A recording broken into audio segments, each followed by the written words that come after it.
In the heart of a frigid winter in 1692, Salem Village, Massachusetts, found itself ensnared in a chilling fever, not of the body, but of the mind. It all began innocently enough, with two young girls, Betty Paris and Abigail Williams, acting strangely, their bodies bending and twisting in fits that perplexed the townsfolk. Desperate for answers, the local doctor examined them, yet he found no physical ailment. After much contemplation, he uttered a word that would forever change the course of their lives: witchcraft. Under immense pressure from the community, the frightened girls pointed fingers at maligned figures in their midst. The first to face the storm were Tituba, an enslaved woman whose dark skin set her apart, Sarah Good, a destitute beggar, and Sarah Osborne, an elderly woman long ostracized. With fear now a tangible force, the legal process began to swirl like a tempest. Tituba's harrowing confession opened the floodgates, unleashing a tidal wave of accusations and hysteria, with friends becoming foes in a tragedy that would etch itself deep in history: the Salem witch trials. The village, once peaceful, transformed into a landscape of chaos, where the shadows of doubt loomed large as paranoia took root. As the flickering candlelight illuminated the dim room, Tituba sat under the relentless gaze of her interrogators. The tension in the air was palpable as she revealed dark secrets, igniting the fears that would soon spiral into full-blown hysteria within the town. Under the weight of scrutiny, Tituba admitted to signing the Devil's Book, her face a mixture of fear and defiance. She spoke of specters that haunted her, and fantastical tales of flying on a broomstick began to swirl, capturing the imagination of all who listened. Then, in a moment that would change everything, she claimed she was not alone. Others lurked in the shadows, plotting against the very foundation of the English colony. Her words, like a match igniting a pile of kindling, sent shockwaves through the room. Tituba's alarming confession validated the afflicted girls' accusations, their fits in the courtroom intensifying, and suddenly, the town was gripped by a new, terrifying power dynamic. As whispers spread like wildfire, fingers pointed. Neighbors turned against one another, held captive by fear. With the weight of suspicion now heavy on the air, the camera zooms out, revealing a community on edge. The title text appears. Next, the accused widens. It foreshadows an unsettling reality. In Salem, no one is truly safe from the creeping shadows of accusation. As spring arrived in Salem, the air thickened with tension, and the circle of accusations began to widen dramatically. What started as a few whispered suspicions quickly turned into a storm of fear and paranoia that ensnared entire families. Wealthy landowners, influential citizens, and even pious church members found themselves under the cloud of suspicion. Those once celebrated as pillars of the community now faced the unthinkable. Among them, 71-year-old Rebecca Nurse stood as a paragon of respect and devotion. Her shocking accusation sent ripples through the town, igniting a fire of fear. If a woman of such stature could be labeled a witch, it was clear that no one was safe. With each new claim, the dark potential for social enemies to target one another grew, turning friends into foes. The court heavily relied on spectral evidence, an approach that allowed mere testimony about visions of the accused spirits to hold immense power. Consequently, over 150 people were soon jammed into overflowing jails across Massachusetts. Anticipation built as a newly arrived governor prepared to intervene, aiming to bring order to the chaos and reestablish a semblance of legal authority amid the escalating madness. In May 1692, chaos reigned in Massachusetts as Governor William Phips stepped into a world consumed by hysteria. Jails overflowed with terrified souls accused of witchcraft, the law unraveling under the weight of fear and suspicion. To restore order, Phips took decisive action, establishing the Court of Oyer and Terminer, a special tribunal with the power to hear and to determine the alarming surge of witchcraft cases that rocked the colony. Leading this court was Deputy Governor William Stoughton, a stern figure at the helm of a panel of magistrates deeply convinced they were engaged in a holy crusade against the forces of evil. They believed they were soldiers in an unholy war, armed with righteousness and a fervent sense of justice. A terrifying dynamic emerged within the courtroom. Those who confessed, naming others as witches, often found a pathway to safety, while those who held fast to their innocence were seen as guilty, sealing their doom. As the trials spiraled into a theater of coercion, flimsy evidence took center stage, leading to swift convictions and darkening the fabric of the community.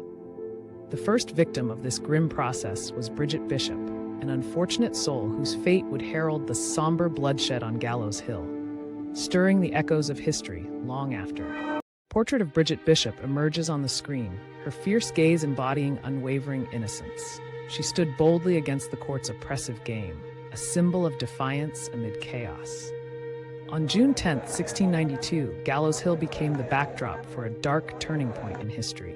Crowds, thick with anxiety and anticipation, watched as Bridget became the first to be executed, marking a distressing milestone in the Salem witch trials. This single execution sent ripples through the town, shattering any semblance of justice. Soon after, by July 19th, 5 more victims, including the revered Rebecca Nurse, were condemned, illustrating the trial's reckless spiral into madness. The atmosphere thickened with fear, many gathering like moths drawn to a flame, propelled by the morbid spectacle of it all. Yet, as tension escalated, whispers of doubt emerged among Salem's educated elite, forcing them to confront the terrifying consequences of their collective hysteria. The eerie summer reached a chilling crescendo with Giles Corey, whose tragic defiance resulted in a heart-wrenching fate as heavy stones crushed his spirit. Next, more weight. What fueled such brutality? The narrative continues. In a small, tumultuous town during the witch trials, Giles Corey stood as an 80-year-old farmer, a weathered face of wisdom burdened by the accusations that loomed over him. Accused of witchcraft, he deftly recognized the dangers posed by the court's schemes, knowing that conviction meant losing his cherished farmland to a ruthless government.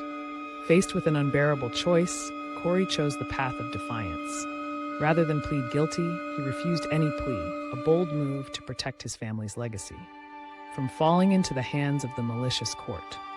His refusal, however, contained grave implications under the law, leading to a brutal punishment known as peine forte et dure, which sounds as chilling as it is, crushing pressure from heavy stones.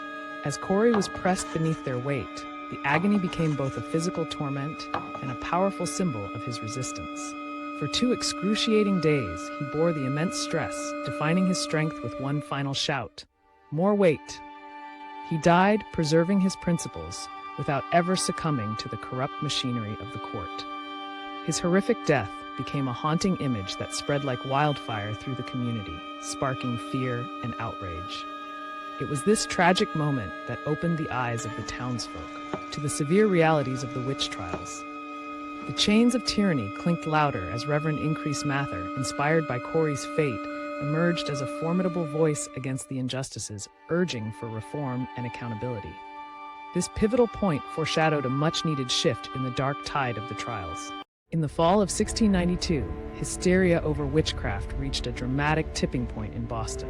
The town was charged with fear as whispers of enchantments and curses echoed through the streets. Accusations swept through the air, targeting prominent families, including the very kin of the colony's leaders, adding fuel to an already blazing fire of paranoia. No one was safe as fingers began to point towards those who held power.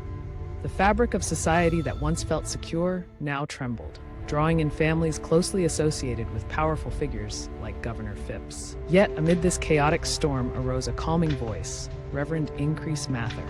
With wisdom, he published Cases of Conscience Concerning Evil Spirits, a bold challenge to the legitimacy of the witch trials. His words struck at the heart of the matter, emphasizing that it was better that 10 suspected witches escape than one innocent person be condemned.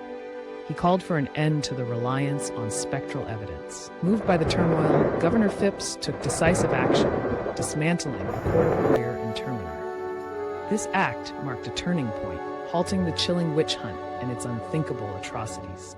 Though the trials ceased, the community would now face the shadows of their past, grappling with the haunting cost of hysteria as it unfolded like a dark tapestry woven into the fabric of their lives. In May 1693, Governor Phipps made a bold move, granting a general pardon to all those remaining accused in the grim saga of the Salem witch trials.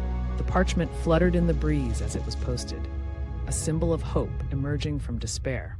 Even as the official crisis came to a close, the haunting emptiness of jail cells and the forlorn gallows hill whispered to the community, reminding them of the wounds left behind, scars that would never truly heal. The chilling final tally told a harrowing story. 19 souls hanged on Gallows Hill, one crushed beneath heavy stones, and 4 others who met their end behind bars. A dark sum that marked an era etched in sorrow and fear. Years later, the Massachusetts General Court gathered to reflect on these mistakes, offering a heartfelt apology to families shattered by loss, and revisiting Judge Samuel Sewall, who bowed his head in deep remorse, seeking forgiveness for his part in the tragedy. This unprecedented act of acknowledgement sparked a reflection on a flawed system, leading to the gradual waning of witchcraft beliefs in an evolving society. Today, the memorial stands as a poignant reminder, urging us to recognize the dangers of mass hysteria, unsubstantiated claims, and the relentless fear that can overshadow justice. Let this be a timeless lesson of vigilance against the shadows of ignorance.